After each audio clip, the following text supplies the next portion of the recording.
Hello and welcome to the Racers HQ podcast. I'm your host, Matt Murphy, and joining us on the line tonight, we have a really big show. We've got co-host Pat Moehring. How you doing, Pat? Good evening. I'm super excited for our very big show. It's a very big show. We got Nathan. How are you doing, Nate? Doing well. Ready to play a little game. I'm excited for this. This is surprising. Where's your bad Ed Sullivan impersonation? You got one from Murphy and me. Ed Sullivan. Pat, what year is it? 1978. We've got a lot to cover. And we've got Todd Spickard. Todd, how are you doing tonight? Doing great. Good evening, Todd. And our special guest, Chris Moehring. How you doing tonight, Chris? Doing well. Thanks for having me, Matt. Hell yeah, man. Awesome. Well, we've got so much fun stuff to cover tonight. But just to kick things off with something pretty rad, Nathan, hit me with what you got. All right. So tonight we will largely be talking about the recent Lemons race, 24 Hours Lemons race at MSR Houston. We had our dear friends Chris and Todd went down there, and Matt as well, raced at the event. And there were a lot of new teams. There was a lot of people struggling at this event. And we figured we're going to spend a healthy amount of time talking about that, about first-time teams and things. So I decided to make some bingo cards. Nice. So we have, between me, Pat, Matt, and Eric Rude, have come up with a pretty healthy list of common mistakes that that first-timers and first-time teams make. And so we've put those in a bingo card. And so if one of you guys hears, us yell out bingo in the middle of your statement, we just won. Good times. All right, now, nice. The bingo card is online. It's available for free. We're going to put a link in the show notes. So if you're listening at home and you want to participate, get it on the link, get your bingo card, and join in the fun with us. Yeah, hit pause now and get your bingo card. This is going to be fun. Hit pause now, get your bingo card. I love this. This is so fun. A little bit of interaction with the listeners. So that'll be a blast. Thanks for putting that together, Nate. And thanks to Eric Rude. Shout out Eric Rude, Big Dylan Lemons, helping us out with the list of rookie mistakes and opportunities. And he's the first one. He would be the first one to tell you that he's a big wheel. Oh yeah, they keep on turning. Well, that's great. Well, thank you so much, Nate. Press pause, go get the link, check it out. You can play along with bingo here. There's even a free space in the middle. That was some custom development that was later in the product cycle for us to develop this bingo card. But we're trying to do right by the listener. Yeah, this is a second generation product. It's excellent. Yeah. It's a throwback to a prior episode too. So if you're a longtime listener, you'll understand what the free space reference is, and if you're one of the newbies, well, you'll just have to go back and listen to the archives. That's right. Like and subscribe, rate and review. Okay, let's get on with the evening. Chris, we had an amazing weekend. What an awesome crew. Went and did the Lemons event down in Houston. We want to hear all about it, but you've not been on this show before, and we want to just hear a little bit about you, how you got to this point, how you got to Thursday, right? Because at some point you had to buy that car and decide to go racing. So how'd that happen? Yeah, so I guess started my hobby of liking cars and really terrible cars senior year of high school when I bought a 1972 Pontiac GTO. Thing did not run, and when it did run, it basically just poured smoke out the exhaust. Was terrible. So fast forward a few years, that car's now in my parents' driveway. We've gotten it pretty well sorted, but it's in my parents' driveway in North Carolina. So being down here in Texas, I found this wonderful thing called LSO auctions, where you can buy police auction cars for next to nothing. And first car that I bought was a 2006 Mazda 6 with an airbrushed flame paint job. It was fantastic. Drove that thing for about 11 months with no reverse, no air conditioning in Texas. Is pretty rough, but that's what kind of started the itch for Mazdas for me, at least. The Duratec motors in those things were very peculiar to me. Usually working on big V8s, carbureted stuff, but it was kind of cool to see how well packaged you could get something like that. Fast forward a little bit, got rid of that car. At this point, the gears were kind of turning. I had already crewed a Lemons race with Todd last year in MSR, and I was like, I could build a car. This is definitely trying to pick out a slightly better platform, maybe something that came with reverse from an auction. So I ended up getting a 1999 Honda Civic, which that car was cherry. That would have been a perfect C-Class car. 306,000 miles on the odometer, D series with VTEC, so it'll scream. But that car was almost too nice. Like the interior on it was like immaculate. It didn't have any terrible smells to it. It was a little loud because somebody chopped the catalytic converter out at some part. But ultimately, that was the car that I'd kind of anticipated building into a Lemons car. Even attended John Pagel's welding class in February this year because I was gung ho ready to put a cage in it. And then April rolls around and like all the way up in Davis.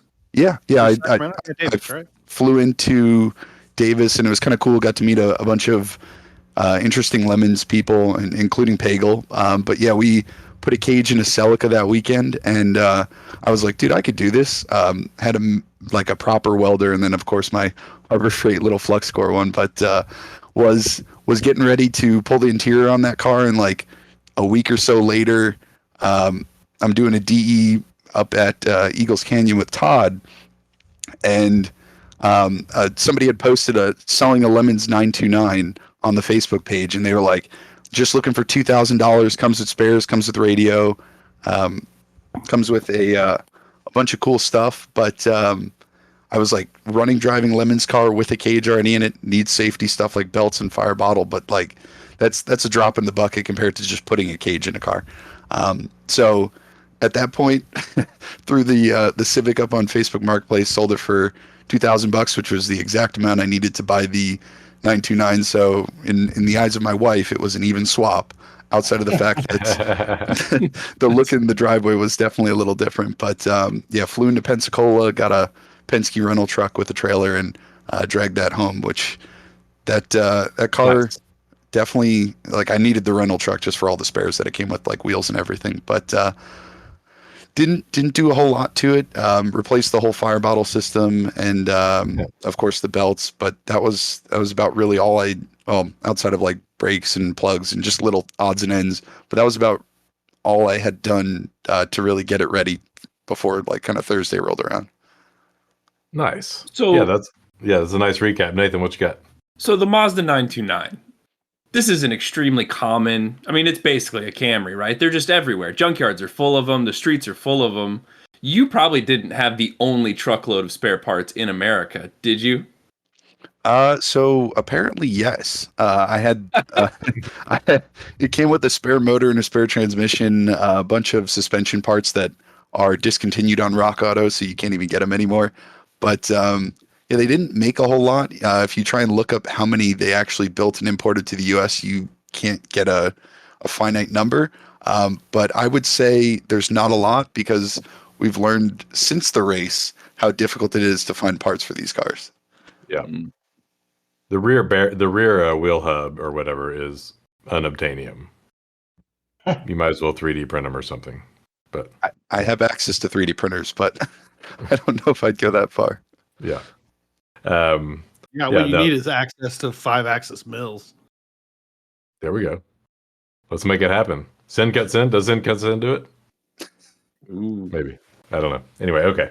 So that's awesome. So you got to Thursday. You've got a 929 race car. You've done some safety upgrades. Nice work on the nice work on the fire system. Like that's cherry. That looked really nice. You've got a new cool suit in it and everything. That's cool. So we hit Thursday. Todd and I drove the car down there. We towed it down, and then I think we had a few issues. I questioned the charging system, and this was a bit of a tangent, but I was like, man, this thing is not reading anything over 12 with the car on and the alternator spinning around. Todd, what you got on that hot take? So back up, let Chris tell the story of before we even got it off the trailer, and that segues into your battery issue. Well, very good. I'm so sorry, Chris. Tell us about taking the car off the trailer. That was an adventure. Yeah. So trailer at the track? Yes. Yeah. So loading the car up, Todd and I had no issues whatsoever. Just the two of us in the street, nothing scraped, nothing bumped. Just pulled it on the trailer as you would. So we're at the track unloading it, and I know Todd's trailer is kind of stepped in terms of the ramp. So like I felt a little resistance, and I was like, it kind of sounds like maybe we're just kind of stuck on one of the rungs of the steps. And then all of a sudden the car gets really loud. So I'm like, wait a second, let's pump the brakes here. And I try Matt and pull and I are it. like, oh, just come on. Just give it some gas. Yeah. Come on. We're the worst teammates. It'll be fine. Honestly, I think it was just the noise from in the car, because the car's already very loud, but the noise in the cabin was very loud. All of a sudden, I'm just like, sounds like something's gotten a little loose. So I pull it back on the trailer, and I'm like, oh yeah, this is definitely no longer attached. At which point, it's kind of like a Band-Aid. You just got to pull it off. So we threw it in reverse and backed the car fully off the trailer to see our passenger side exhaust just laying on the trailer. It was a little disheartening of a sight, but at the same time, it definitely sounded a lot more like a race car than it already did. Before we even got it off the trailer, it wouldn't start. We had to jump it from his truck to get it started, Forgot about to back it off the trailer to rip off the muffler. So it was a great, auspicious Thursday night beginning. I forgot about jumping the car, but yes, we did have to do that too. That's how much transpired between then and now. That the first thing has already been forgotten. I even forgot it. Yeah, I totally forgot about that, Todd. Thank you for bringing that up. Todd, you're a much better historian than I am. Keep it up, because I'm going to forget about a lot of things. So, well, that leads to the Harbor Freight trickle charge. So you ripped the exhaust off, and I got to tell you, man, big props. Like, you didn't bring everything to the race, but you brought a booger welder, and you got right to work on that thing, and you were under the car for a good 3 hours. Yeah, I think it was close to like 2 hours after we got back from O'Reilly. With our 45-degree angle bend to replace the hollow cat. You scored the perfect replacement part, like that. Chef's kiss. Like, I've never seen anything that perfect. It definitely eagle-eyed the heck out of that. I was just sitting at the store. I was like, 45. I was like, we'll get 2 of them, and now I have a spare if I ever want to replace the driver's side cat. Nice. Yeah. So it was like exhaust manifold, cat got ripped off, a chunk of the exhaust got ripped off, and he just booger welds this thing together. And this was like a very efficient little welder. You want what model was that? Like, just to fix an exhaust problem? Yeah. So it's the Harbor Freight Titanium 110 flux core welder. It's the same one I brought up to Hallett, where Nathan and I were running around the paddock trying to find whoever needed a welder and was asking for one. We never got to use it. And then they didn't actually need it. Yep. Yeah, they had a proper welder, so they ended up welding whatever they needed properly. But it was just fun because I literally was like running around the paddock at Hallett, never got to use the welder, versus like I got to use it in the first 5 minutes we were there. Because you had just bought it like the day before Hallett, hadn't you? You were so proud of it. You were so excited. Oh yeah, that welder is. Guys, check your bingo cards, by the way. Oh, we are. I'm on top of this. Okay. 100%. Sorry, Todd, what you got? No, nothing. I was waving at the guest that just walked in behind Nathan. Oh, hi, guess. Even better. All right, Chris. So you're booger welding the exhaust together. That goes well. I mean, nice work on that. I think in the meantime, we were confused about how electricity worked, and we replaced the alternator with one that looked like it came out of a swamp. Big ups to our co-driver. I forgot about that. Sam Crumpacker for that one. We took out a perfectly good alternator and put one that was quite. It was a really pretty Bosch alternator. It was a Bosch Premium alternator. We replaced it only did 12 volts. So we later learned what the problem was, and it wasn't that we learned. It was I was told something when I bought the car, which was the climate control system in the car is just in the car. So like you still have the little AC control panel, and every time you turn the car on, it automatically powers up the climate control module, and the little green light where it says auto is always turned on. When you get in the car, the previous owner was like, yeah, whenever you hop in, just hit the off button. And like, it never registered with me. Like, I drove the car for a few months. sometimes would remember to turn off the button, sometimes would not. But until we were actually like, trying to check the voltage, I was like, wait a second, we haven't been turning off the button to turn off the climate control module, which apparently has a big enough draw to affect us. Eats up 2 whole volts. I don't know. Yeah, something like, but it blew my mind. Anyway, It was supposed to So register. that's a weird 14. phantom draw right there for a race car. yeah, and props to Todd. He asked me 5 times because I was dead We'll set just that run this it. alternator was bad, and he was like, "What are the chances you're wrong?" And I'm like, "I don't think I'm wrong." And sure enough, I guess I was wrong. But it So was I a very kept humbling saying, experience. y'all said it's supposed to run at 14. It's only pulling 12. Something's wrong. And I'm like, can we just run it at 12? And you're like, it's not supposed to. And the answer was you have to hit that little green button to get it back to 14. The most infuriating thing I've dealt with in some time. Anyway, so we replaced the alternator for no reason. With a worse one. With a worse one. What other? Oh, we did the exhaust. You got the booger welder, and that was a pretty good night. We did a bunch of stickers. Any other concerns Thursday night? Little radio problems, maybe. I don't know. He put the radio in the dash, but then he couldn't access the back of it to be able to program the frequency. To hook up the push to talk and everything. Yeah, the mounting on the radio was a little bit of a mess, but I mean Thursday night was really not that bad. We were going to run other than 3 hours of welding the exhaust. Booger weld, yeah. I mean, it shouldn't take 2 hours to do 2 welds, right? I mean, if you went to the muffler shop, that's like a 10-minute job, and the guy scowls at you for even bringing it in. Talk smack on Chris. He did a good job. So I'd 100% agree with you, but this is part of the welding is welding directly to the back of the manifold on the side of the motor, and then the other half is I didn't think, hey, I should probably make sure that this butts up and there's not going to be like, I don't know, a 1/2-inch gap at the top. So the 3 hours of booger welding is me with a flux core just filling in probably about a 1/2-inch gap on the top of the of the exhaust. Yeah, it was pretty. And trying not to burn yourself to death in the process, right? I did switch into a long sleeve shirt and I did have a welding mask. The welding mask is from Amazon and has an American flag and bald eagles on the side. It's pretty American. It's pretty epic. Yeah. Getting a sunburn from a welder. Does it have the button on the side that you press it and you hear the eagle sound? No, unfortunately not. I didn't splurge for that one. Oh my goodness. Yeah. Wow. It was good. It was good times. You fixed that problem. He had a look in his eye when he got up from that car and was just like, whew. I've seen some stuff. Can't wait to do the other side. Carbon monoxide is what that is. Yeah. Todd, are we missing anything else from Thursday? Nope. We get to Friday testing and start Friday testing. Yeah. Friday testing went well. I mean, we got in the car. I will say this, just a real quick note from Mize. We sent the car out and quickly realized we forgot lug nuts and fire pin, and we just brought the guy right back in.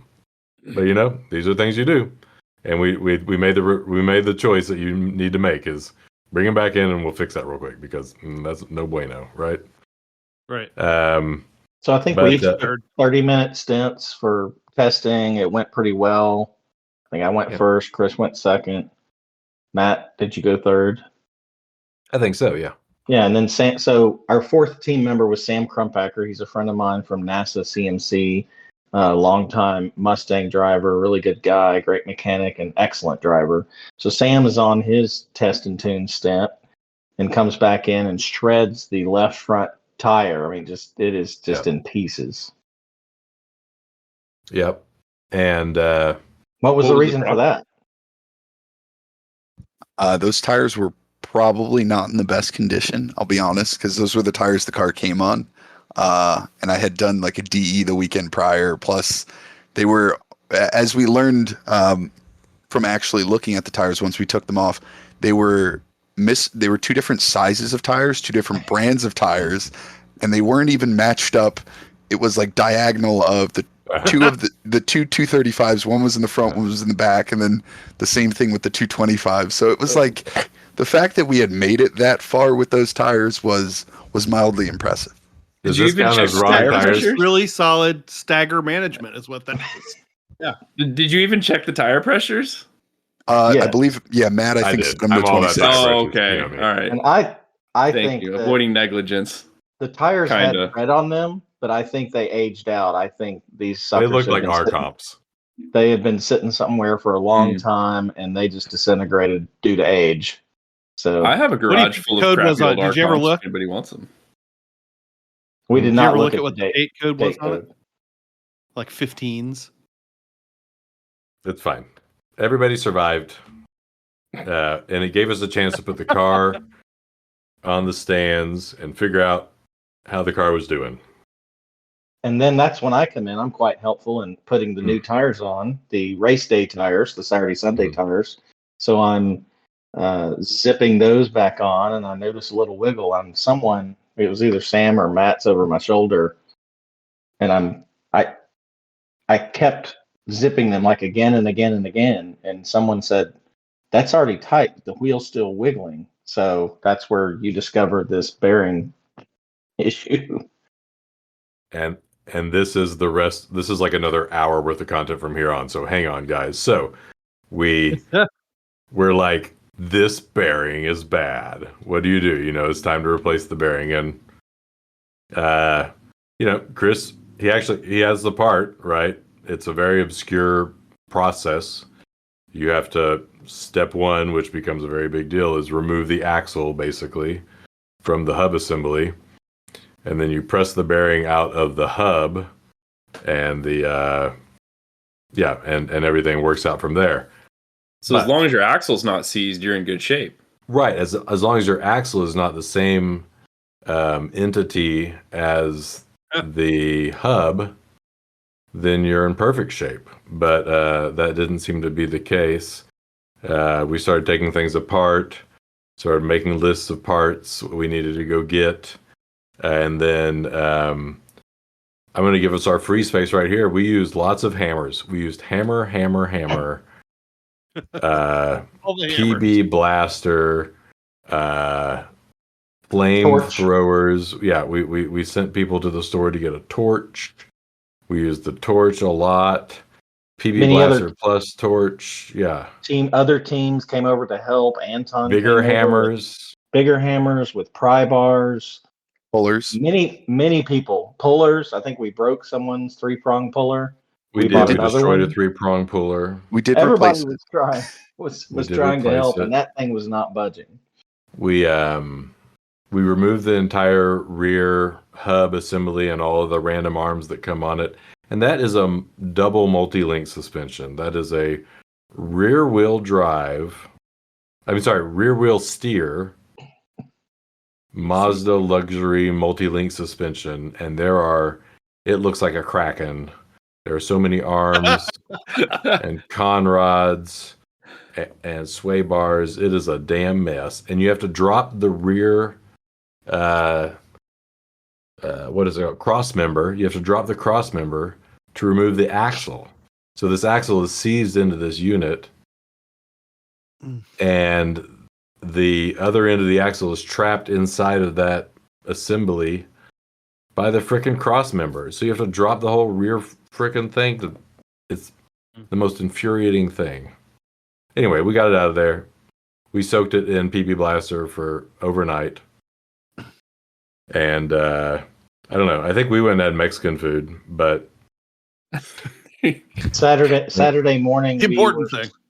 scheduled to go to Hold on, the Todd. MSRQ. Before we move on to the chronology, yeah. does the rear steer still operate? No, that's been disabled. Thank God. We think it's been disabled. You think? It's like an electronic component. So the way the rear steer is supposed to work, which I've learned since this weekend, apparently at low speeds the car counter steers to help you make tight turns. At high speeds, it tries to tow in, which, as I'm describing this already sounds extremely complex from a 90s car perspective. So we think it's been disabled because the rear steering rack doesn't really move, and to be honest, they took most of the wiring out of the car. But this is definitely There's something. a rear steering rack? Yeah. Like Yeah. it's got tow arms. Yeah. Yeah. Tie rods and everything. How else would you do gosh. it? I don't Honda know. did it too on the I mean, Prelude. but it was I've all never really given mechanical. it any thought. Yeah, Yeah. Honda did it with the Prelude, but it was all mechanical. Mazda went the electro-hydraulic route, and that was bad. Yeah, that's what I was thinking. Is it would be controlled by, sway arms or something like that. No, would, you ever want to make your control- brain hurt? Go look up a Prelude SI four-wheel steer, like how that mechanical system works. That it like halfway through the steering rack rotation, it inverts itself. It's your brain will hurt for days. Yeah. All right. But Thank you for the technical moment. Yeah, so we do all that, but I want to back up just a second. So a lot happened before the end of Friday night, right? Like yes, we were beating the hell out of this thing. There were several cycles of this. We had a few other hot takes. We did go through tech. Like one of my quick decisions was let's not disassemble this thing before tech because it was about that time, Smart move. we had Veteran our slot. I was like, let's drive a car through tech. So we did that, and it went pretty well. We got what we expected, right, Chris? Yeah, we failed tech, but we failed tech for small stuff. It was our tow chains, which apparently the previous owner had a whole thing where they went from having straps to rope to chains.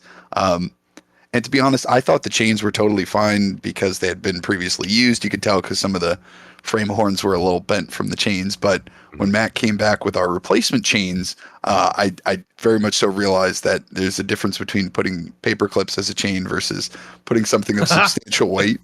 And then I think we also failed our belts. We had to weave them through one more time, rearrange some, like the battery wires, kind of tie those down. And then our fancy cool suit cooler that I built, the strap that came with the Engel cooler was not sturdy enough, so we swapped it out for a ratchet strap. Nice. Yeah, it was pretty straightforward stuff. Yeah. Judge G liked the car, remembered it's the 929, the prior theme of throwing batteries in the ocean. Throw batteries in the ocean. Yeah, and I watched the on new YouTube. theme. It's safe and legal. It is a safe and legal thrill. They appreciated the new theme Doritos with the triangle and the Mazda rotary engines, and we gave them Doritos and a T-shirt, and quickly got our C0, and then we're sent off to correct all of our tech failures. Mm-hmm. Yeah, Those aren't bad. As tech failures go, that's nothing. That's you didn't have to rebuild your cage in the parking lot. Right. I distinctly remember at Sebring watching somebody like redo at least 50% of their cage with a Harbor Freight welder.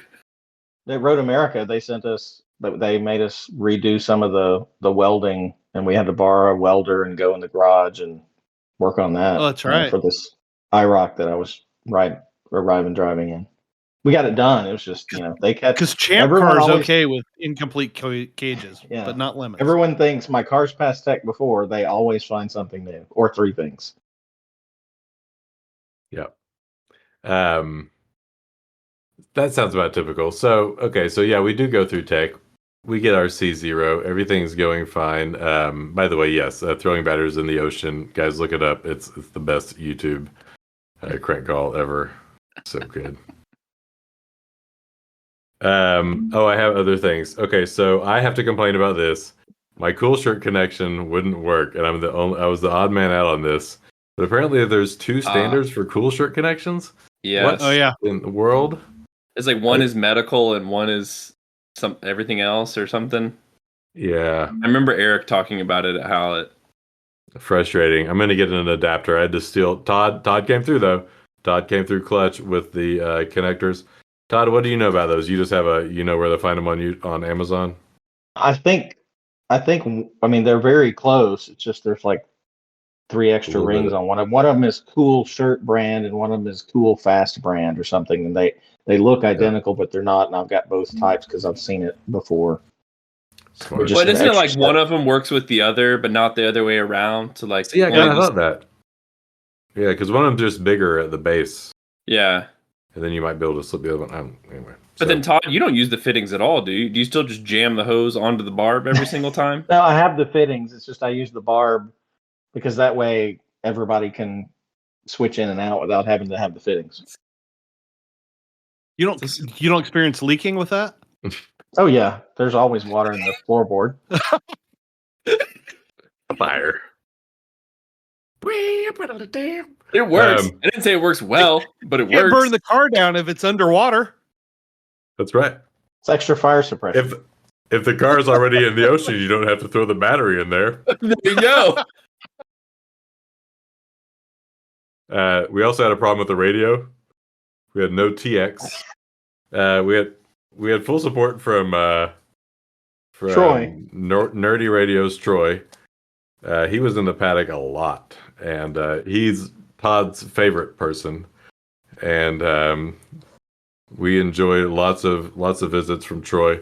But he did fix our radio, so Y'all were garage together though, right? Weren't you?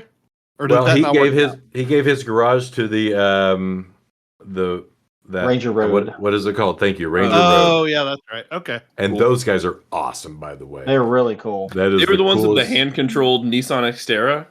Yeah, Yes. The supercharged. Oh, About was it 4 or super? 5 of them. Is it the factory 4 or 5 TRD of- kit, or was it some Yeah. janky junkyard thing? it Either looked way, I pretty love factory to me. It was Apparently- it. That's awesome. Nathan. Apparently they got It the was a car. factory option for like 2 years. Yeah, they got the car and it was What transmission was it running, guys? so they got the car and it was a stick with the non-supercharged, but they apparently junkyard swapped it with a automatic that was supercharged because the automatic is what they need for sure. to be able to control it. But Sure. they did get the supercharger, which was So cool. was pretty sick. Yeah, you could get it on the Tacomas and the Xteras, and I think it was just those two though. On the 3-liter V6, good times. That's awesome. But they had a really cool organization. It was for disabled veterans and giving them something to do with adrenaline. And they had 4 or 5, I would say, permanent weekend team members in wheelchairs. And then on Saturday, some more guys would show up. And pretty much everybody got a 30-minute or an hour stint. They had one guy that was very experienced. He had driven Houston a lot, and he was like their trainer. They had all kinds of support and food, and they had it was fun sharing the garage with them. Yep. Then they were all sponsored seats. It was really cool. Yeah. That's awesome. That's cool. Did the race shop there at MSR Houston have a car? Did they run in the race? I don't know. Okay, I was just Honestly. curious. I know they run a hand control car down there at their Oh. race school. They have one available for Nice. anybody that wants to get in it. They're the only like SCCA accredited like full weekend, like go from nothing to full race license in a weekend that has a hand control car in the Yeah, I country. saw it in the paddock. They weren't running that weekend, but that Okay. same car that I've seen before was there. Yeah, it's a super cool program actually. If you guys aren't Yeah. familiar with it, Nice. What else? are we Another missing here? funny thing Yeah, on no, the what you radio. got, Todd? Yeah. Troy did help program the frequency, but he kind of used a generic one, and I don't know, 455.500, and he was fine. He said you might have some crossover, so we were expecting maybe some other team to be on it. And I get out there even on test day, and then on Saturday, and I'm out there, and I hear a woman going checker, checker, checker. And I'm like, what? This isn't checkers. It's like 10 o'clock. It turns out, I mean, we're all hearing it. We're like, we're not bothered by it because we assume it's another team, but it's the MSR go-kart track has frequency, and they're constantly talking about who's been black flagged and who needs to come in and who doesn't have a transponder. So it was it was kind of annoying, but it was just And we funny. just hung out on that channel for the rest of the weekend, as we do all things. Foreshadowing. That was a good one. Yeah, that was a good one, Todd. What else are we missing Friday night? So I insisted on having Mexican food. And I got Todd and Sam to go with me, but Chris stuck around. Like, Chris, you're like a honey badger of we're going to make this right. So you stuck around. You got the radios done. What else were you doing out there? So yeah, I hung around. I was adamant. I was like, there's got to be a hub somewhere in Houston. Because our plan at this point, when y'all were going to get dinner, was first thing when the race shop opened up, we were like, they have to have a press. So our plan was like, first thing in the morning, we're going to go use this press, push out the axle. Most likely at this point, the hub is probably destroyed. We already had a bearing, so I was like, I just got to find us a hub. And I was in the bowels of the internet when somebody says, The Mazda MPV minivan uses the same hubs as the Mazda 929. Unfortunately, what they neglected to say was the Mazda MPV came in a two-wheel drive, which was front-wheel drive, and also a four-wheel drive. So if you plan to use it on a 929, which is rear-wheel drive, you have to find the four-wheel drive ones, which we learned at a later point when I came back with this hub first thing in the morning. Drove all the way up to like the warehouse for AutoZone up in Houston. And it's like, yeah, I got us a hub. I got us a fuel pump just in case because the car was surging a little bit on test day. And we go to look at the hub and like had not even dawned on me. They're like, there's no splines in this hub. I was like, because splines, is currently welded to our axle is something that should be in the new hub that we plan to put on. But yeah, that was a fun waste of time. Chris neglected to say he spent, while we went to Mexican and slept in the hotel, he basically stayed in the garage until 4 a.m. May have slept a little bit in your car, but you stayed up doing the radio till midnight, got some sleep in the car, then did the internet searching, and then hit the AutoZone warehouse at 6 a.m. or something.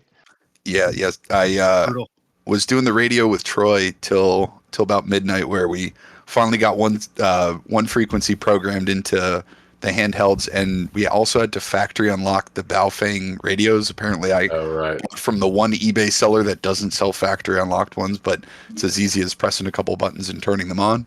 But that was the issue of why we could talk, but we couldn't, you could talk with a radio into the car, but the radio couldn't transmit out to the handhelds. Was apparently we had to unlock the Baofengs. I've never heard of a locked Baofeng radio. The new thing. Apparently they have to, or there's some reason why they do it, but you press two buttons and turn it on and it says factory, and then it is immediately unlocked. So it's like the biggest joke of a locked radio. Yeah, it's a new thing. They Malicious had to stop compliance for a second. Yep. Well, thank you for your sacrifice, Chris. That's a lot to stay at the track and do all that. You had to be a nervous wreck. I could totally understand. Like, I've been there.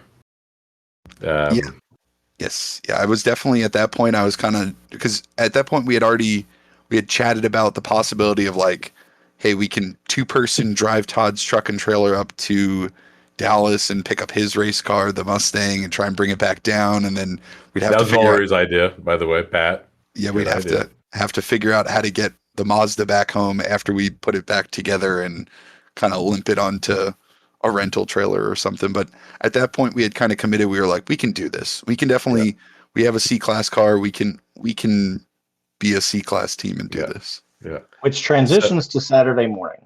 So our idea was, I balanced the entire rear end assembly on its axle to try to soak it in PB Blaster overnight. That didn't work either.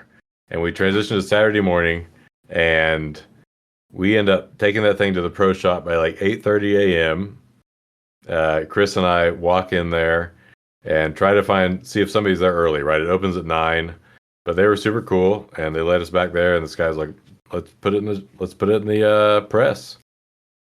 It doesn't fit in the press because the other end of the axle is too big, and we'd have to cut off the entire axle, yada, yada, yada, and we don't have a spare axle. Or did we? I don't know. So we didn't. Yeah. So he's like, let's try an air hammer. And so he brings the air hammer, and he's and the thing is like, we're murdering this corner. It's fused. And he and Chris, I mean, to your credit, you make the brilliant decision. Well, this thing is not coming off. If the original concern was that it's coming off, it's not, and we're going to send it. And I got to give it to you. That was a winning decision. You're like a way better strategist than Ferrari. So low bar. So we decided to send it. Matt and Sam reassembled the whole rear end in like 23 minutes. Chris is getting. Oh yeah, Chris says let's send it, and then Matt and Sam go. Then Chris, you're the first driver. Oh yeah. Yeah, that was. I will say that was probably the most scared I thought the most scared was, oh man, we're going to be down here and our car's not going to run, which quickly transitioned into, oh, what did I get myself into by saying, let's send the car out, when everyone's like, Chris, you're starting the race then. And this is first time driving this car, first time Lemons, yeah, like literally going out there with the most cars on track. And this is like, I'm just like, cool. All right. Yeah, we'll do this. But it was definitely very terrifying the entire time as I'm getting ready. I'm just like, man, this is happening. So like at 8. So Chris, have you driven? Was this your first Lemons race? Like, had you driven before? So I had driven the car at DE's, but I had never driven this car or really any car. No wheel-to-wheel experience at a Lemons. Yeah. Well, so your first time in wheel-to-wheel racing is at the start of a race that has what 100, 120 cars, and was it just like? Did you feel like you had just stepped into a hornet's nest? A little bit. I was going to say it was definitely.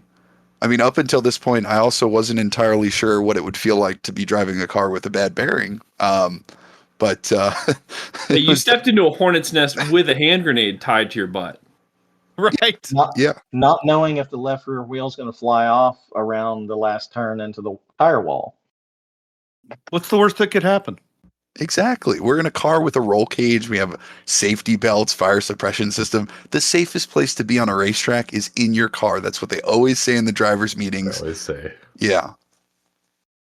So literally, they at 8:30 they find out they can't do that. They make the decision to send it. They do the 26-minute, put it back together, and he's like he misses the warm-up laps, Pat. So like he gets onto the hot pit as the green flag is dropping. So he didn't even get the benefit of the slow warm-up lap. Got thrown into the hurricane. He did quite well. I think he ran an hour first. No black flags. No black flags. Well, Yeah. So how harrowing was it getting out of pit lane and onto that first turn under green flag conditions? Because that at that track, that can be a real like Code Brown moment for veterans. I will say, I think they did a fantastic job of like timing it just right, where our car, which was not a very fast car and had zero torque whatsoever, they did a really good job of like picking the perfect time to be like, you're good to go. Yeah, have fun. Because as soon as I came around that corner, I had maybe 15 seconds. I was like going through a couple turns, coming up on launch before I had like 4 very fast cars passing me at all times. And I was literally just like, oh, we're racing. This is fun. That's awesome, man. So first stint, no black flags. Oh wait, Chris. So first stint on Saturday, I didn't get any black flags. Those didn't happen till that was my Sunday experience of. Oh, okay. We'll get to yeah. that. Sorry. Yeah. Oh yeah, Saturday we did both go off track on Friday though. To that point, like Chris went off at the jump, and I did too. Like at the jump. That was. I mean, I hate to get a black flag. It wasn't really a black flag, but those tires were toast, and I did not gauge that braking zone, and I just went flying off the launch. But yeah, we got it on 929 brakes leave something to be desired. They're not bad. It's just I think it was the tires. Like that thing was a freaking rocket with new tires and dropping into L. But yeah, this was pretty rough. We did not realize the power of the L. I feel like hey, here's a question for you. So Murphy, when you and I were talking on Friday, you said the car wouldn't rev out past 4,000. Did that ever get solved? No. Our TAC, I think, reads low. Everything on the dash reads low. Yeah, because our fuel gauge also reads low. The water temp gauge apparently just stays at half. We never overheated, so it just stays at half. We're just going to blindly assume that works properly. No speedometer, but we had Matt's rumble strip and the digital Amazon speedometer on the dash as well. So we had a vague idea of how fast we were going, but that was kind of about it. On Friday, I was running in regular drive mode, and it was really slow and limpy, and I could not get the RPMs up. And then Sam said, let's drop it into L. And then, so basically in the two big corners, when you were just slow going nowhere, you drop it into L, and then you could rev it up to 4,000 and really use that to get out of the corners. Yeah. And then we all practiced that, and actually it was smooth. It was like shifting. We basically were shifting on all the corners into L and popping it back into S, sport mode. Sport mode. Watch out, yeah. guys. Was S Using for using sport or both the slow? horsepower. Yeah, both horses.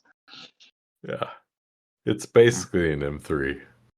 I didn't even realize, this is how terrible, this is how dumb I am. I didn't even realize it was a rear wheel drive car until tech. Yeah, somebody mentioned the longitudinally mounted V6, and I was like, oh, huh. Because it doesn't have oversteer. Like, there's no You had oversteer. driven it several laps and didn't realize it was a rear wheel drive. No, it has no oversteer. You wonder why he went off, right? Why am I drifting this thing around the corners? It's a front wheel drive car. Yeah. We got a couple This is of short videos of them both spinning it in the launch. Chris spins it and turns, and then the video you can see there's a truck right on his tail, big yellow truck, scared him to death. And we showed it to his wife. It was a Mazda, the B2000 pickup that had like a lemon juicer on the roof. And I literally just like, as I'm spinning out, I'm just like, oh, there's a truck. And you can hear it in like the audio of literally me just being like, there's a car right behind me. But Right. luckily no contact there. You guys did not have the worst weekend. Go ahead. No, I was saying, you guys did not have the worst Friday though. One team unfortunately did Yeah. have to So pack their stuff up. as I was pitting from my stint, I saw a very disgusting wreck, a la E36 on wall. Perhaps the sun was coming down. I'm not sure what this problem was, but he flipped. It was terrible. It was a yellow E36, and they flipped. I think it was a V8 swapped one.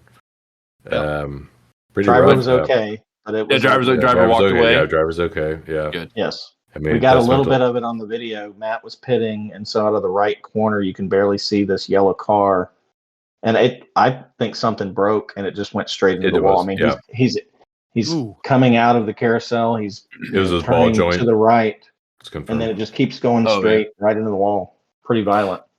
You know, we talked about it before, but credit to Lemons again, like taking tech so seriously and safety so seriously. Like you guys talked about, you failed the little stuff about, wrapping your belts just right and, your whatever cage being just right. But like, that's the difference in those situations between walking away and getting really hurt. So, once again, just credit to Lemons taking that stuff so seriously.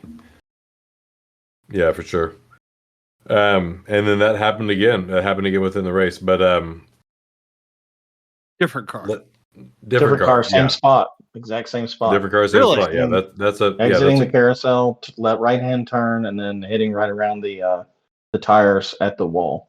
Is it the Barrel very rolls. last turn right onto the front straight? yeah, Mhm. the one Yeah. that we rode off a red car in. Anyway, That's scary. And Yeah. that driver was also okay. Actually, that's the one there's pictures of that I think we circulated. It's on Facebook. yeah. Did that car go upside down? Oh, Yes. several times. Both Oh, cars wow. went upside down. This one went like 3 times. Did the full Todd Wyatt? I said that, but he said he went end over end, so he's way cooler. But Yeah. shout Was out that Todd the sprint Wyatt. car? I don't know. Yeah, It was a sprint car. Was it? Okay, yeah. Sprint cars do that. That's normal. So back to Saturday, we were racing cars. Chris, you went out there. That was an amazing stint. I can't believe you survived that.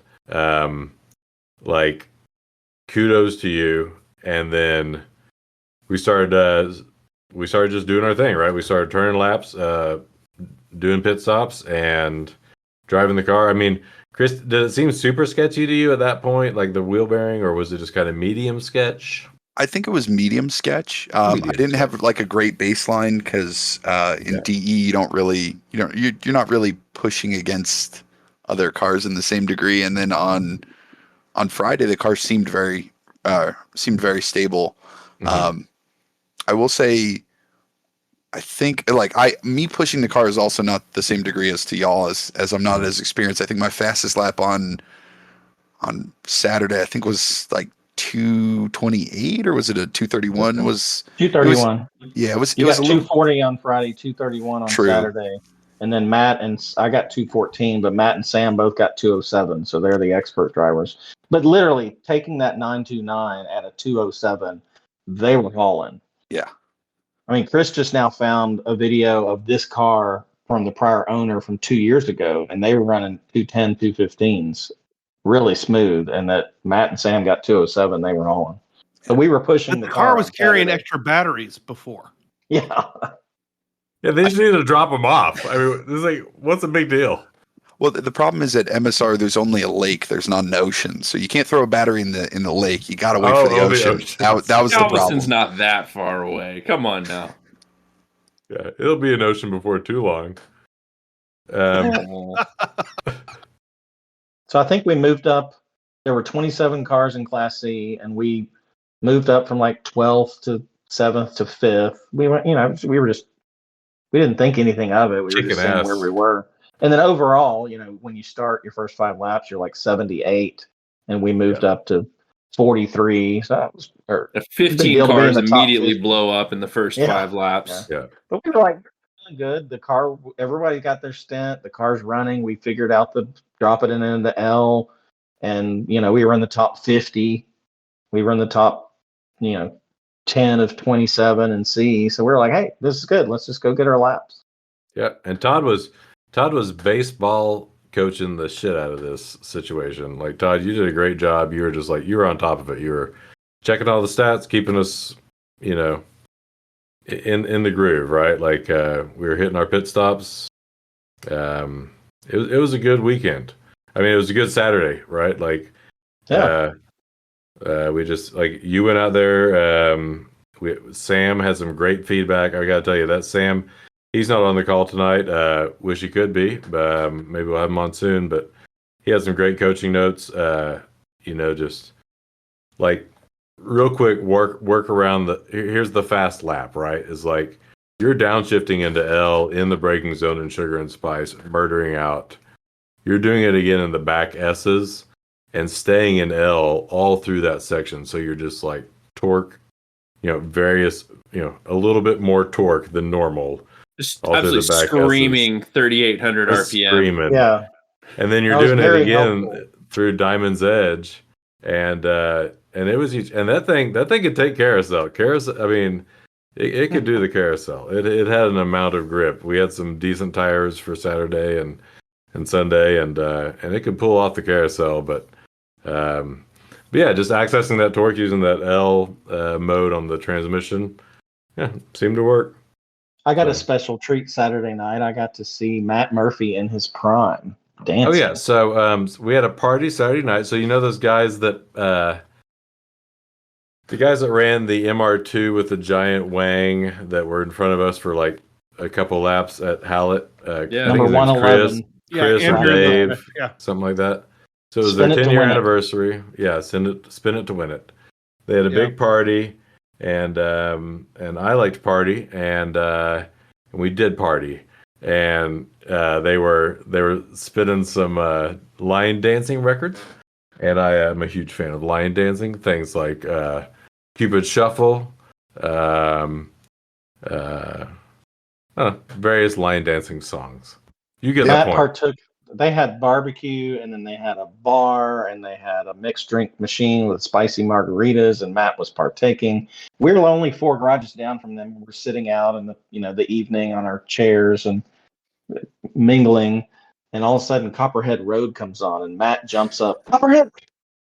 He goes off down there. I guess he was dancing, and then the Cupid Shuffle came on, and I walked by to go grab a drink and saw him enjoying the line dancing, and I decided not to take a video and send it to everyone. That let him enjoy it. Missed opportunity. I think Sajib has a video, so I'm really I hope it doesn't end up in the wrap up. But it was good. That'll be the lemons in the nutshell right there. Yeah. We can make that happen. I know a person. Let's not make it happen. I know a people or two. Yeah. In Matt's defense, whatever was in that drink machine, which Todd I think was saying is spicy margaritas, it tasted like a horrible abomination between like a twisted tea, Long Island iced tea. Yeah, like Fireball mixed with like whatever the heck else, like, and And in their defense, I went over to Bob and I was reminding him of how when he was judging at Hallett, I was following him around dressed as Joe Exotic with a bag of Twisted Tea.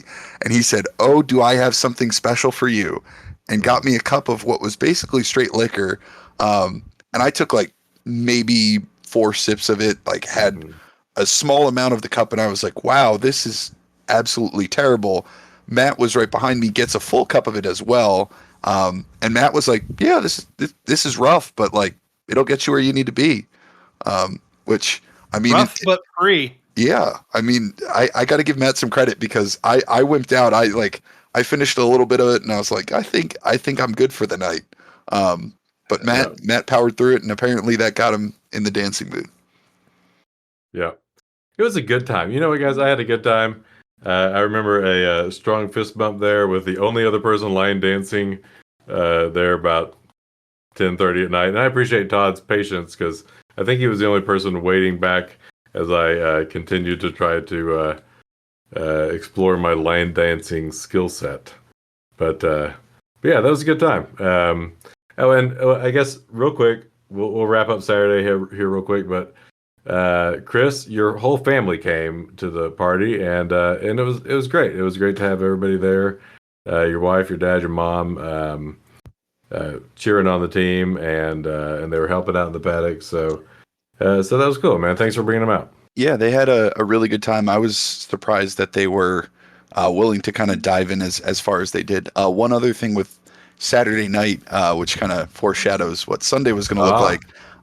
We put brakes on the car because we were like, we definitely need to put some brakes on the car. All of the pads were a little bit worn, except for our driver's side rear pad. The inboard pad, a little bit worn, matching up with the passenger side. The outside driver's pad was down to the rivets. It was we got our money's worth on that pad for sure. Yeah. We figured out on Sunday why.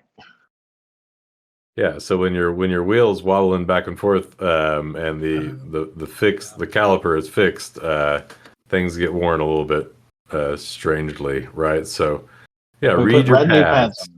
brand new pads on front and rear, good to go. Yeah. Oh, we Tires also had a held up fun. well. We also had a fun issue that kept bugging us throughout the weekend. You can't take the front wheels off that thing. Are they hub centric? We got to figure that out, man. It takes sledgehammer force to remove the front wheels because they're like stuck to the hubs. Yeah, they have right. They have like a weird little grease cap that covers the front wheels, and apparently it's just enough that gets pinched between the wheel and the hub that you basically just break out the hammer, give it a good whack on the rim, and it flies across the shop, which is fantastic, but definitely not desirable. We All beat take banged on is, this car. on a race car, you can just take the grease cap off. You probably don't. Need Are we gonna go no grease cap? Okay. I'm afraid to do that for the sole fact that you can buy rear hubs for this car. They're hard to find. You could buy rear hubs. You cannot buy front hubs or bearings for that matter. Yeah. Yeah. So, as we mentioned, this car is super obscure. Are you able to get racing brake pads for this car, or do you have to like go to AutoZone and pray to God they'll work? So the car came with like 6 different sets of brake pads, and Todd had a great way of describing the Ray Bestis brake pads that we put on. Was he said, these instructions look like they're from the 60s, and the box like had like the 90s era NASCAR print on the side, like literally looked like somebody had fished these off of some random shelf in the back of the store and blew the dust off like they were raiding the Lost Ark. It was for sure some ancient brake pads. I will say most of the brake pads, if you ever go on Rock Auto, like 80% of the brake pads for a Mazda 929 are wholesale or clear, like closeout, because there's no demand. So I guess they're just like, please buy them, get them out of here. So Nice. If you pay for shipping, they're yours. I don't care. Essentially, Wait. yeah. We had multiple options of these no-name boxes, and I was squinting and reading the labels, and one of them was Ray Bestis, and it said the word semi-metallic, and Sam said, "Go with Ray Bestis. You know, we got to have full asbestos." Anyway, we picked the ones we thought had the most metallic in them and went with them. They worked well. Yeah. I mean, they held together. It was pretty impressive. Other quick notes I have, at some point, and I'm not trying to toot my horn, at some point we were first place in Class C. So Sunday morning, we started horn tooting. C2. We were Class C. We made it up to second place. And I think overall, out of 111, we made it up to 30-28. And then due to pit stops, plus we were running well, we did temporarily take over C1. It was pretty interesting. And then, so we were competing with this car number 221, a white, like a 2002 or 2005 VW Beetle. And I think it was pretty well put together. I went by the paddock and saw these guys. They knew what they were doing. Yeah, it was cheaty. Sam said it had a turbo, which definitely cheaty if it had a turbo. They had way good cheaty drivers. for Class C. They had good drivers, and then they had really good drivers. So they were turning 212, 211. They had guys that were 207, and then when at the end of the day, they had guys turning 204. So it was cheaty. Congrats on your Class C win. Welcome to Class B. Yeah, there you go. Welcome to Class B. Take that.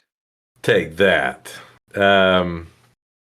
Okay, so Saturday night was really fun. Yada yada yada. We don't need any videotape of that. The Spin It to Win It guys often have a special poll for special dancers. Oh yeah, there was a special poll for special pit. dancers. Yes, there was. I met some people from Breaking Bad. Apparently, they bring like 8 cars to a race these days. Breaking Bad. I don't know if you're familiar with that team. I saw my buddy Di win, who's like a GLTC racer, and he blew up his Integra over the weekend. So shout outs to Di. I don't know, Chris. I was acting like a madman. What were you up to Saturday night? Did you have to do anything else on the car? So Saturday, after putting brakes on it, and then we checked a spark plug or two. I think we checked 2. Out of how many? Of 6, but it was the 2 on the passenger side that were easy to get to because the way that the Mazda 929... Those are the ones that break. The ones that are easy to get to are always the ones that break. 100%. Those are the ones that break. But we were having like a weird surging issue. That's why I had picked up the fuel pump. But I was like, I'll just check like 1 or 2 of them. And I had asked Todd and his friend Steve, who's a NASA CMC guy, and they were like, it looks kind of lean, looks kind of okay. It's hard to tell with newer fuels. So we were like, we'll just put it back in. I will say the car did get better with the surging issue. It was somewhat negligible on Sunday. Maybe it was the fact that we didn't really notice it. Maybe it was the fact that it magically healed itself. But regardless, I checked some spark plugs. And then on Saturday night, I was like, it'd be nice sleeping somewhere that's not my car for 4 hours. So I went back to the Airbnb that my parents and wife were at and took a nice shower. And it was very nice to lay in a bed. Awesome. I did not know you slept at the track. That's next level hero shit right there, man. Congratulations.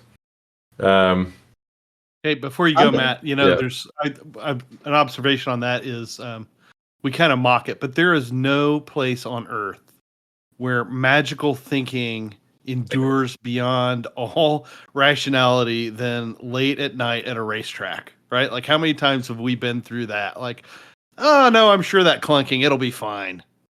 We've had that before. That'll fix itself. Self-fix. It's only 5 hours on Sunday. Yeah. Well, the missing and the clinking. Sunday. Yeah, missing and clinking was kind of fixed by throwing it into L. I mean, it was dragging in its standard mode, but by throwing it into L and revving to 4,000, that helped fix it. And the car did perform better when it was warmed up and second half of stints.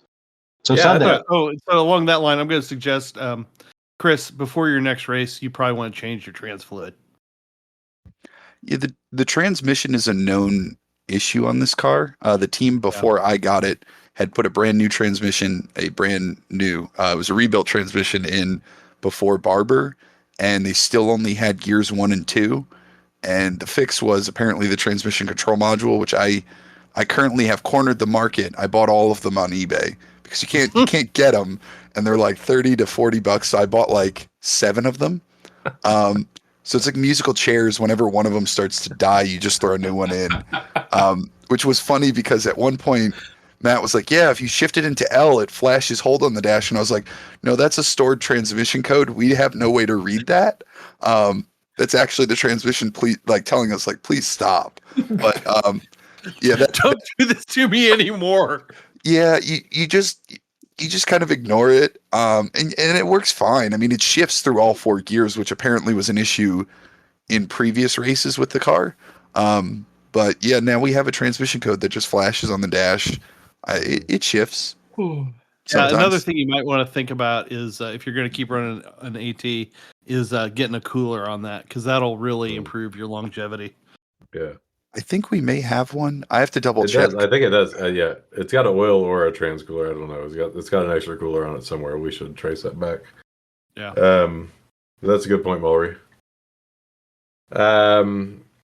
So I mean, an So AT what- cooler would also be helpful. yeah, it would be. So real quick, so Todd hits me up Saturday night before I go dancing, and he says, what are we gonna do for the lineup tomorrow, right? Like, we're in second place. We need to get after these guys, and you go full baseball coach mode, and we're gonna figure out the lineup. Chris goes So- first. I go Mhm. second, and we bring our ringers in for third and fourth. Sam goes third, and Matt chose to bat cleanup. Yeah, And I thought that was good. We had our 2 best drivers at the end, and we would get our fastest time. So that was the plan. tried to pressure him. I did not end up producing fast times, foreshadowing, but I don't blame myself, honestly. Oh, that It was- is it not was- your fault. It was a difficult situation, but yeah, it was fun though talking through it. We were trying to get after him, but man, that car was flying on Sunday. Yeah, we got after it. We tried to go racing, and the car lasted quite a bit. There were a few black flags, red flags. There were a lot of big incidents to clean up at this race on Sunday. Chris, I've Yeah, got to go both- something on that. Both days, there was at least a 20, 25-minute red flag, black flag coming in the hot pits. But anyway, Chris starts on Sunday. He takes an hour. Tell us your thoughts. You were calling in often, telling us your thoughts on the car. Yeah, so the Sunday kind of started out very quickly. There was a driver out of his car going into Knife's Edge, and I, not fully paying attention, was looking at the driver and not at the flag station, and mentally was like, I'm currently passing somebody, and there's a driver out of his car. Probably should have put 2 and 2 together. So I self-reported a passing under yellow. I wasn't doing anything like reckless. I wasn't near the driver, but I self-reported my passing under yellow, which I don't even believe technically was black flagged. I pulled over to like the little box, the penalty box area, and the judges were like, "Why are you here? We don't even know what you did." And I was like, "I passed under yellow back there. I gave the spot back, but I came in to accept my fate." And then went back The judges out. looked at us, and we're like, rookie driver, and they go, he's self-reported. Get back out there. Yeah, then I think it was like maybe 1 or 2 laps later, the car was a little bit more squirrely, and I think the exact wording I said is it feels super loose when you get off the accelerator, and anytime you hit a bump, which is unfortunately a good bit of the time on a racetrack. Yeah. But yeah, I went into launch and was like, wow, this is really hard to control, and did a little whoopsie-doo, spun out to where the nose of the car was kind of just sitting on the track. And my teammates totally saved my butt there, because I'm like sitting there with my Hans trying to see cars coming into launch, and I'm like, I can't see anything. And that was why comms is a safety item right there. Is my team's like, hey, after this silver car, you have a gap, you can go. Which was our first and only black flag. It was the shortest black flag I've ever kind of seen in the penalty box. I literally pull in there. They're like, what'd you do? I was like, I spun out on launch. I was like, just took too much speed into it. And they're like, you know why you're here. Just don't do it again. And they let us go back out, which Nice. unfortunately at this point, as Todd and Matt had mentioned, we're trying to fight for that C1 position. And I'm over here, our rookie driver, passing under yellow, self-reporting when I technically didn't really have to, and spinning the car out. So I did get black flagged, and little things like that. So it definitely was a little bit different driving on Sunday. I felt more confident than on Saturday, but Yes. I was still unfortunately making some of those mental errors, which I'm sure we all do from time to time. That was just a rookie mistake. It was fine, and you actually drove much better. I think you did 221 maybe on Sunday. You had a 231, so you improved. And then I think I got in the car second, and I definitely called in to tell Matt and Sam this car is definitely looser in the front end. But I could tell that after you were loading the car and you were like entering a straightaway, that's when it would start to crab walk and shimmy. And then come to find out, when Sam was in it and then when Matt was in it, I mean, the wheel literally was doing this on straightaways. And we had other drivers come up to us afterwards going, "Oh, you're in that 929 behind you. That thing was looking like a crab on the straightaway." Uh-huh. And so we were fighting it. It was getting progressively worse on Sunday. We were trying to service drivers, so when they come in for the red flags, black flags, like I feel for sure Todd and Sam had to go through this. Like they'd come in and we look at that wheel bearing and it's just smoking, and we're trying to get them some water, Gatorade, but the wheel bearing is just smoking. Like it looked like it was metal on metal fire without flames. I mean, it was on fire from heat. One of the pit stops, a lemon judge came over and said, that's just hot brakes, right? And I'm like, oh yeah, just hot brakes. We're good. But we were really Nothing worried to be concerned about. Yeah, Chris was doing the fueling, and the fuel cap was right over that left rear wheel bearing that was smoking, and we're like being extra careful. Don't drip. Get really ready with the nozzle. We did not want to drip any gas on that smoking hot wheel bearing, and little did we know, now we see it. I guess the brake and the caliper was just wearing down to nothing. Yeah, I think a little bit of the heat was maybe the caliper bracket, which is now cosmetically there, but not structurally there anymore. That kind of got a little worn through by our rotor. Yeah, that was an intense moment. So that's when I was about to get in the car, and they handed us an extra fire extinguisher, and I feel like we were so close to getting black flagged. Yeah, I think Spin It to Win It giving us another, and their fire extinguisher has got to be like a 10 or 15 pound one. Like it's one of those that like it looks almost like an oxyacetylene torch that you'd see for welding. Mm. But they handed Sam their fire bottle, so we had Todd with one, Sam with the other, and I'm standing there just sweating in my helmet, like, man, this is one of those moments. I really wish I put my head sock on before I came out here, but I was like, maybe I'll lose the beard. It's okay. So Matt goes out and go ahead, Todd. Struggles with 222s, 230s, and it's not his fault. I mean, he is fighting the car. I go up to the upper deck and I'm watching him, and he is just white knuckle gripping the steering wheel on the straightaway. I mean, you were doing great, just keeping it on the track and finishing. I remember now, on Sunday, and we were in P2 and we dropped back to P3 and battled back up to P2. All of a sudden, and we're in the garage, so we're just looking right out at Hot Pit. We don't have a wide view. And his parents are there, and his wife's there, and I think Sam's mom and her grandparents are there, his parents are there. And all of a sudden, car 221, the white bug, comes down Hot Pit. And we're like, hey, is that a pit, or are they going into the paddock? And everyone not coordinated, cheers, yeah, our competitor's having problems. It was kind of funny. We felt bad, but we were like, yeah, he's having problems. So he actually was dragging his muffler, and I thought, and at that point we were down by 5 laps to P1, and I'm like, that could take 5 laps, even though we're struggling. They got it right back. They basically ripped it off, circled right back around, and they came back in so fast that everybody was like, boo, you got back on track. They had actually not reported I guess they had got the black flag for the dragging muffler. They had not reported. They made them go back around and just say, okay, you're good, and they got back out. So it was just kind of funny that spontaneously everybody was booing this team for C-Class. But it was funny. It was pretty hilarious. Yeah. We had a great team. I mean, Sam's daughter came out and was spotting. That was the cutest thing. She's such a good spotter, and she's like just a 10-year-old girl, and so 10-year-old girl voice on the mic the whole time, like yeah, look, flag at the start finish. White Look at that. flag on the start finish. White flag Yeah. is gone. You're right. Green now. He was cute. Can we get her to do a crew chief voice pack for iRacing? Yeah. That'd be Door, awesome. bumper, clear. You're through wide. Yeah. Oh, but then when Sam was in the car, she was like talking to Daddy. Daddy, I can't see you. Where Yeah. are you on the track? Daddy, Grandma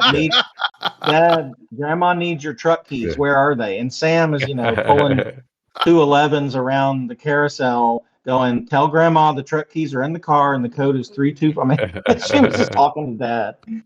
It was funny. That's hilarious. We had a great time. So Murphy, by like the end of Sunday, you had no right rear or left rear toe compliance.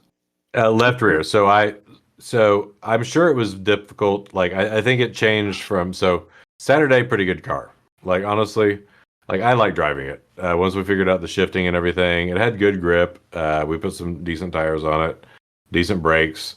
I mean, it's just a big sedan. I mean, it's kind of fun driving something like that. So I had a good time. I think we were all starting to really complain on Sunday. I think that bearing was really starting to go out.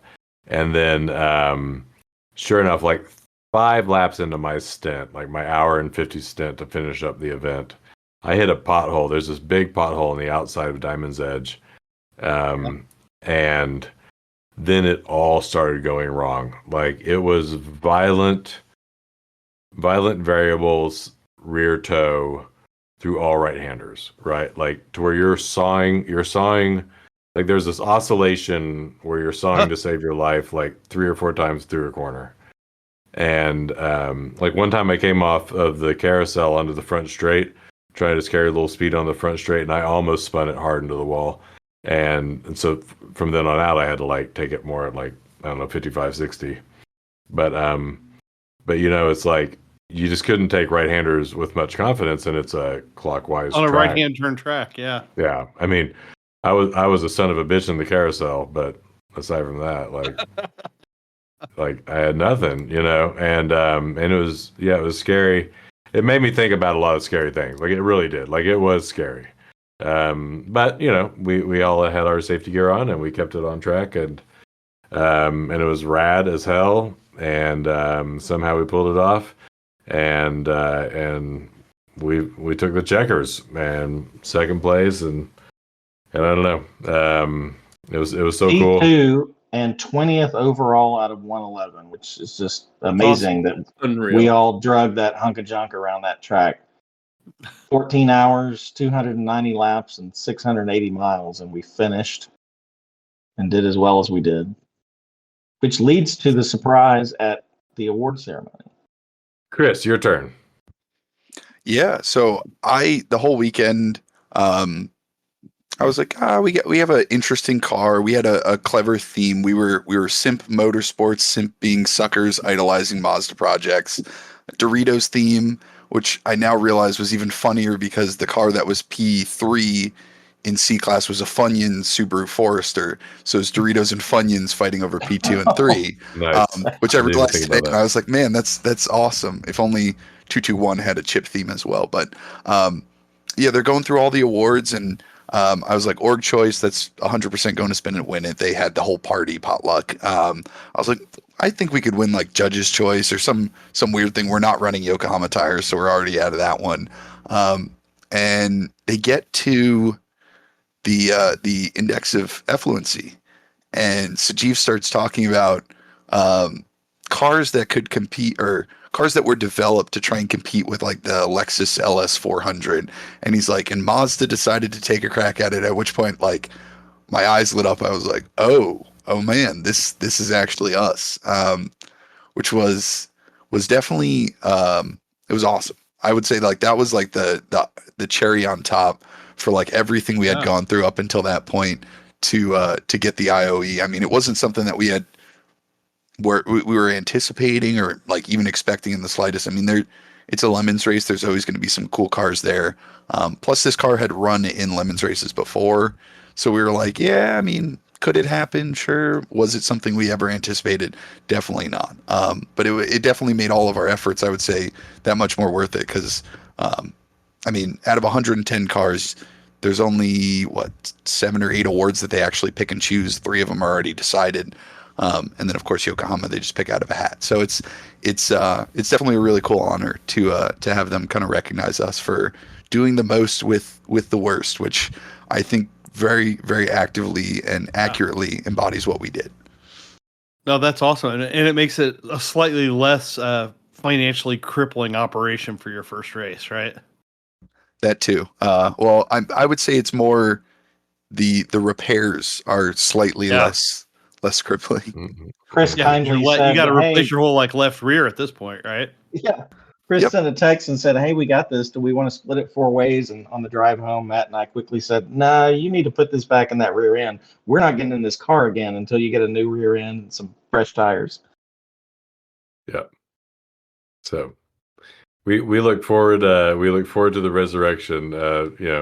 You've since then you've been on a journey. You're probably going to be, flying out somewhere on some points to pick up a 929 out of a swamp somewhere. But we need parts. Like, you can't find parts. We scoured Found a donor the car internet. in Lake Charles, Louisiana. He found Mhm. parts or a rear end in Arkansas. We're looking at, he's already doing his homework. Yeah, I've talked somebody down from a couple $1,000s to $1,500 for running driving Mazda 929 in Lake Charles, which I looking at the ad and being like, Mazda 929 runs and drives, good car. I think it was either Sam or Todd pointed out the fact that the gas cap and the gas door in the surrounding area are a different shade, a nice charred color. As Looks if like they caught maybe, fire. yeah. I somehow totally missed the fact that it's all charred back there, and I was like, probably concerning because I was going to try and get there and then drive it back. But the other one is Pick and Pull in Little Rock, Arkansas, has one of the only 929s that's a second gen one, which is what we have. But of course, Pick and Pull, you have no clue whether or not the parts have already been pulled. So now trying to find someone in Arkansas to, hey, can you just go take some pictures of a Pick and Pull car for me before I make like a 5-hour drive one way? Nice. Yeah. So That's a weird Craigslist. That's a weird Craigslist ad, right? Somebody pointed out on Facebook, Row 52, that is still a thing. Oh yeah. I thought it wasn't because they pulled it off the Apple store, but apparently it is, and you can use it to find people that go to those yards frequently and be like, hey, I need this part, and apparently you can set up some type of transaction through it. That's awesome. Well, that's awesome. So you made it through the weekend. You scored your IOE. What, in your opinion, being a first-time team owner, right? You're a real big wig these days. What were the big fails and the big successes from the weekend from your perspective? So I would say the big fails were that I did not bring half the tools we needed. I brought a dead blow hammer, but a dead blow hammer is not really going to help you a whole lot when you need to hit something with some serious force.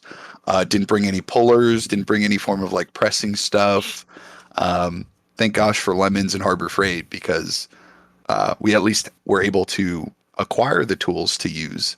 But I would say that was probably a big fail on my part. It's just not bringing. I brought all the spares I had, which included a steering rack and a radiator, neither of which we needed. Front steering rack. I don't have a rear one.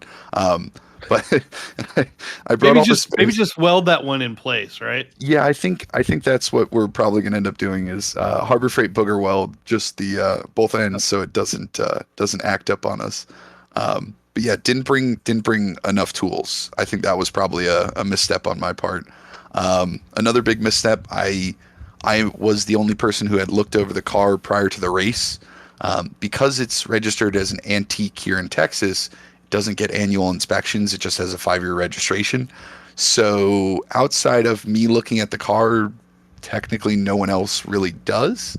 So things like wheel bearings, I've never just jacked up the car and be like, let me check those, which is mildly concerning because I had done some DEs with it as well. But yeah, I would say those were probably some big missteps. Another big one. I bought like the Haynes repair manual for multiple cars that I've owned. Somehow, never thought to buy it for this car, which was hysterically funny due to the fact that, yes, it's hard to find parts. It's even more difficult to find information on how to repair it. And half the stuff that you find, which was part of the slogan that we started using on Sunday, which Sam found the order of operations of how you take this out and get the axle out. And to tap the axle out of the bearing and the hub, they said soft taps with a light hammer. Or it was light taps with a soft hammer. Meanwhile, we're over there beating the heck out of it, breaking pullers, like, and we're like settling torch and an air hammer. We're like, in what world? We hit it with the Milwaukee with the 3-jaw puller. Yeah, the 8-inch 3-jaw puller too. Yeah. Oh my god. We gave it the beans before we gave it the beans. Pit stops were a little slow. We're a little slow because of the fuel neck, right? Yeah, I may or may not have. You had the little guys. Yeah, I think 1 or 2 times I may or may not have sprayed Matt Murphy with some fuel when I was pulling the nozzle out as well. He likes it that way. I did make that. I appreciate you listening there, Chris, but I did, like, I was like, this guy's a little squirrely with the fuel, and then sure enough, like, he's finishing up the job there, and it's just like, woo, okay, I'm covered in fuel now. I will say it was something to think about. Take an extra second there, as you're doing the job. It was probably a good thing that you had said that to me, because I think like 1 or 2 pit stops later was when our bearing brake situation was smoking as we're refueling the car. Mm-hmm. So I was like even more so cautious, because I was like, man, I've already been spraying poor Matt Murphy with fuel all weekend. Probably should not do it. And then we're there as the whole assembly is quite warm. Yeah. Yeah, I think it was well timed. And I think you were a great student of the weekend and just like figuring out how to field a car. I've had all these thoughts, about kind of the yin and yang of racing, right? Like you showed up at this racetrack with the equipment you had, right? Like you had everything but a 21-inch or 21 millimeter socket and a few other things, and but we went racing, right? Like you got to have the balls to put the car on track and give it a shot, and you learned a lot doing that, right? And it's so cool that you had such a positive result, on your first race. And I hope you keep up that success. Sometimes it's very difficult to do, but yeah, it's so cool. It's just the pros and the cons, right? So I feel like you worked through it, and I know you got a big list of things to try, to sort out next time. But man, such a good result on that first event. Yeah, so cool. Yeah, for sure. Definitely owe it to my team, though. I mean, y'all were the ones actually kind of coaching me through a lot of the silly mistakes on track, or saving my butt when I spun out, stuff like that. I mean, couldn't have asked for a better team. I mean, on top of all that, the wrenching. I mean, we all kind of dove into that as well, which was a little bit long and arduous sometimes as well. Yeah. There was some wrenching going. Sam definitely got in there. I mean, that guy was quick to get to the wrench. So good on him. You want to give a product review on the Cricut vinyl solution? I think it was great for t-shirts. Not the best for graphics on the car. I think more of the issue with the graphics on the car was the paint than the vinyl. So the car was previously painted in its own theme with who knows what type of paint. I opted for durable paint. Yeah, we used farm implement paint from Tractor Supply, applied with none other than foam brushes from the dollar store. I think I had a Lowe's like hairbrush as well, but we definitely could have had a better surface to stick our Doritos vinyl to. The only vinyl that somehow didn't pull off was our names on the door, and I think also our numbers on the front. That was like off as soon as we did like 2 testing laps with it. But the Doritos, we ended up kind of patching it with duct tape. I would say the vinyl cutter, very easy to use. Definitely think about what you're sticking it to, would be my advice for somebody potentially buying one. But I was impressed. It made a mean T-shirt. Like you were able to print out some just like handmade T-shirts on the side of the racetrack, and I mean that seems like a legit T-shirt. So it's got its place. Maury, you had a hot take. Yeah. So a tip for listeners for putting stickers on anything really, but especially cars, if you give it a wipe down with isopropyl alcohol before putting the sticker down, you get the adhesive works even on Tractor Supply paint. It really makes a big difference for the grippiness. So. Not just wipe down of sweaty old man that had been eating, Doritos, sunflower seeds, and coffee all day long. Yeah, Doritos. Yeah. The IPA wipe works great. It like flashes off almost immediately and gives you a nice clean surface for grippy adhesive. So I like that. There's our tech tip for the episode. Hot tech tips. I would argue that the whatever that vinyl was, I don't think the big format worked well. But anyway, moving on.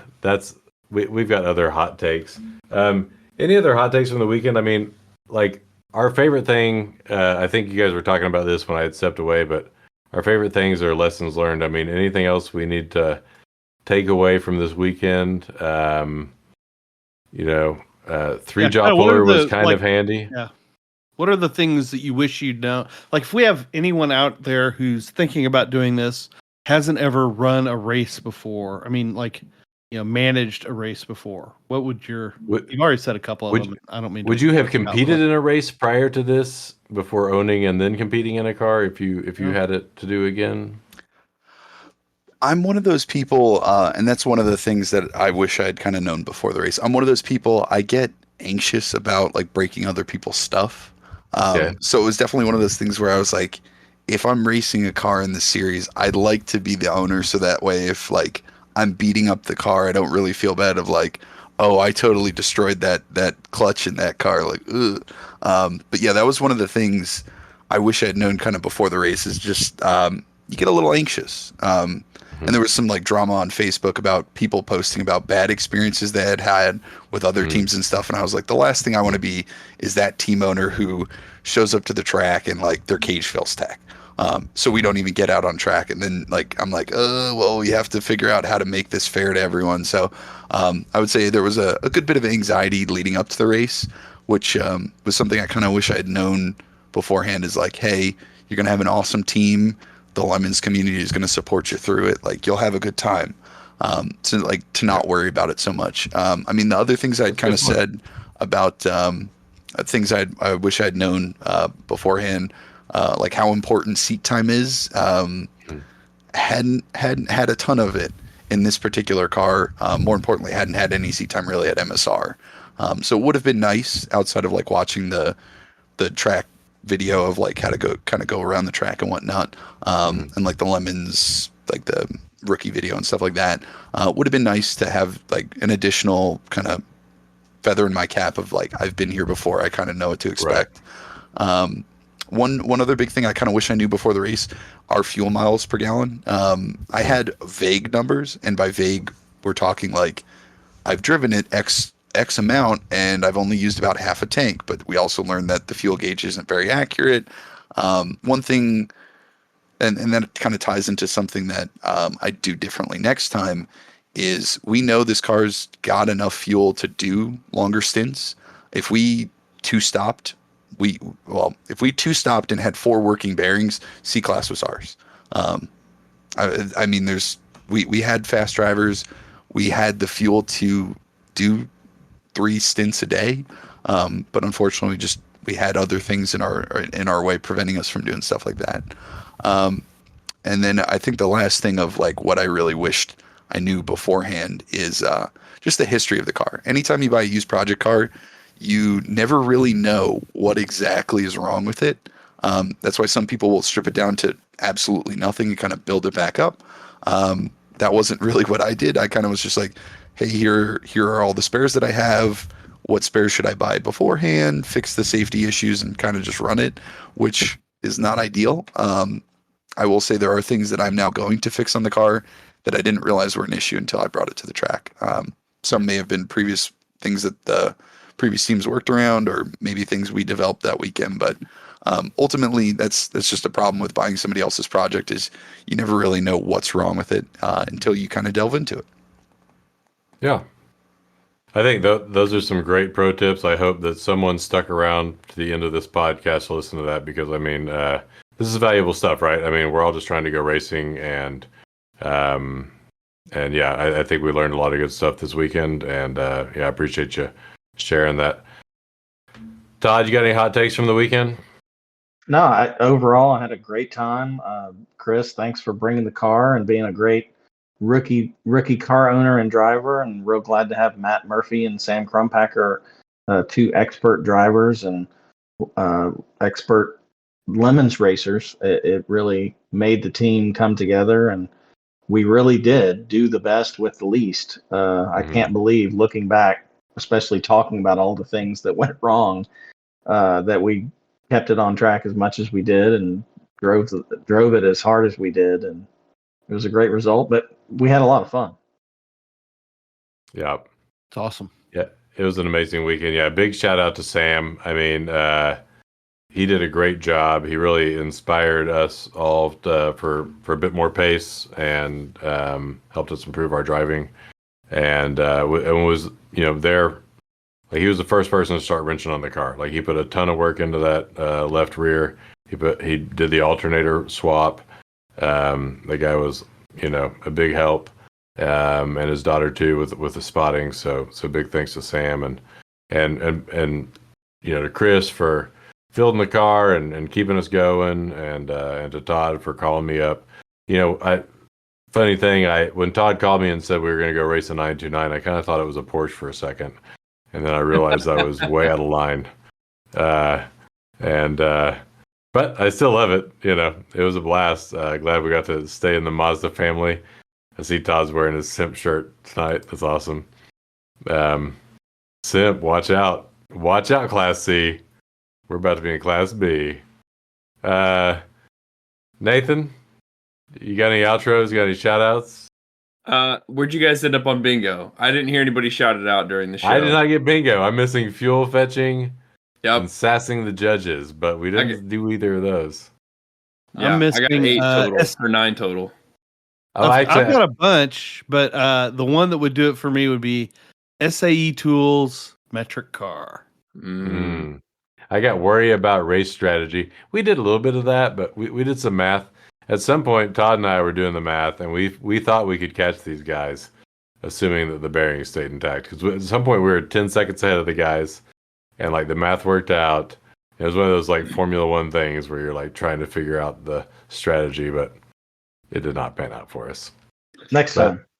I don't think that counts as worry about race strategy. We were just doing math. No. Well, hopefully one of the listeners wins. Road racing. Yeah, good luck to the listeners. You know what? Post a screen grab of your Lemons bingo in the Discord on the face pages. Maybe email it to me, matt@racershq.com. Let me know how you did. I hope you got to play along. Put it on X, formerly Twitter. Yeah, put it on X. Maybe Matt will send you a T-shirt. Lose even more money. Ooh, yeah. I have 2 T-shirts now. Oh, my T-shirts and my patch showed up when I get back from the racetrack. As Chris has a box full of Simp Motorsports T-shirts. Mike could win one of those. Maybe you can win. Yeah. Here's the deal. If you send me a winning bingo shirt, I will send you a Simp Motorsports shirt of an undisclosed size. We can make this happen, guys. Send me your winning bingo card. I love this. All right, Pat, you got anybody to shout out to? Just so glad you guys had a good weekend and were able to keep that car on track the entire time. Because when I got the lowdown on Friday, I was concerned for you. So that's awesome that it turned around. Yeah, we too were concerned. Yeah. Yeah, and thanks to the whole team and everybody was like checking in on us. It's just it's a family effort. So thanks to everybody that was involved. All right, well, yeah, check us out. I'm sorry, real quick, Chris. This is important. Yes. Do you have a get hype song? Like if you're about ready to get in a race car or do something wild, or maybe you need to calm down, what do you listen to? Is it Enya? So it's going to be a little cliche. I know it's a lot of people's go-to song when you have to like punch the accelerator, but the solo in Freebird is definitely the BPM, the beats per minute, like that is like what you need to get into a race car. That's what I played through my head on repeat when I went out there. First stint in the morning was just like in my head, just Freebird solo. I was like, that's all I need to survive this. That is a perfect answer. Nice. Thank you, Chris. Way to get right to the point. Not even an entire song, just a section of a song on repeat, getting you through that first hour of your first wheel to wheel. That's rad. I can't. Needs that familiar motif from Enya's "Sail Away." Like just that little 3-second burst gets him through. Or "Nuck if you buck." I don't know. Something like that. Well, awesome pod tonight, guys. We're in this for a good hour and a half at least. Thank you so much to everybody. A lot of great insight. I hope people get value out of this. Like and subscribe, rate and review. We'll see you at the track. We're going to target December. Todd, we're going to go hang out NASA racing in December, right? Racing at ECR. That's right. So come say hi to Todd and Hunter. We're going to be racing at ECR. I hope to make it out there, do a little bit of crewing, and see how it goes. So thank you, everybody, and good night. Good night, America.